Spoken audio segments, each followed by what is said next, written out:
10 years ago, I was living in a small town in Ohio. I was just out of high school, 18 and clueless, really. There was this guy, Jake. Every girl in town thought Jake was it. He had that bad boy vibe, you know? Motorcycle, leather jacket, kind of aloof. He was 22, a few years older, which seemed like a huge deal back then. My mom and my best friend Sarah both warned me about him. "He's a player," Sarah said. "He's gonna break your heart," my mom warned. But I didn't listen. I thought I could be different. I thought I could change him. That summer, Jake worked at the ice cream shop. I went there every single day. Just to see him. I'd order a small cone, even if I wasn't hungry, just so I could stand there and watch him scoop ice cream. Ridiculous, right? One night, there was a bonfire down by the lake. Everyone was there, drinking and laughing around the fire. Jake was there, of course. He was talking to a bunch of people, but then he looked over at me, smiled, and walked over. My stomach flipped. He sat down next to me. "So, you like ice cream, huh?" He said, that slight smirk on his face. We talked for hours that night. He told me about his dreams of leaving this small town, of seeing the world. I told him about wanting to go to college and become a teacher.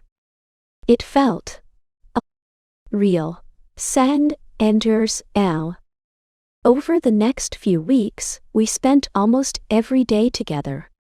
Riding his motorcycle, going to the drive-in movies, just hanging out. I was completely, hopelessly in love. I thought he felt the same way. Then, one Saturday night after a party, he drove me home. We parked in my driveway.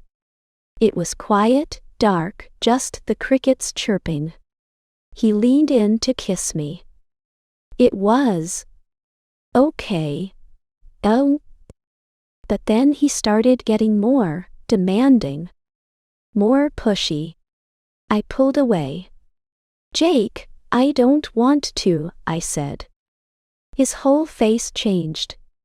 That smile disappeared. "What's wrong with you?" he said, his voice hard. "Don't act like you didn't want this." I was shocked. I don't want to go so fast," I stammered.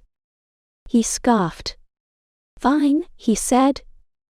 He started the motorcycle. Whatever. You're no fun anyway." And then he sped off, leaving me standing there in the driveway, tears streaming down my face. The next day, I called Sarah, sobbing. She came right over. "I tried to tell you," she said gently, holding me. For weeks, I was a mess. I didn't go to the ice cream shop. I barely left my room. I felt so stupid, so used. My mom was right. Sarah was right. Everyone was right except me. But then, one day, something shifted. I looked in the mirror and saw how pathetic I looked. Red eyes, messy hair, wearing the same sweatpants for 3 days straight. I decided I was done. I was done feeling sorry for myself. I started running again, something I used to love to do before Jake. I started reading again. I made plans with Sarah and my other friends. Slowly, I started to feel like myself again. I did go to college that fall. I worked hard. I made new friends. I met someone who actually cared about me. Now, I'm 28. I'm married to a wonderful man.